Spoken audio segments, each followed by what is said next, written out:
ఒక గ్రామంలో విక్రాంత్ అనే విద్యార్థి ఉండేవాడు. అతనికి చదువంటే అసలు ఇష్టం ఉండేది కాదు. ఏం చదివినా కూడా వెంటనే మర్చిపోయేవాడు.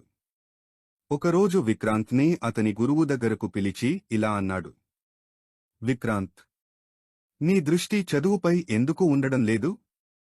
విక్రాంత్ తల వంచి ఇలా అన్నాడు. గురూజీ, నాకు ఏం చదివినా గుర్తుండదు. నాపై నమ్మకం పెట్టుకోకండి.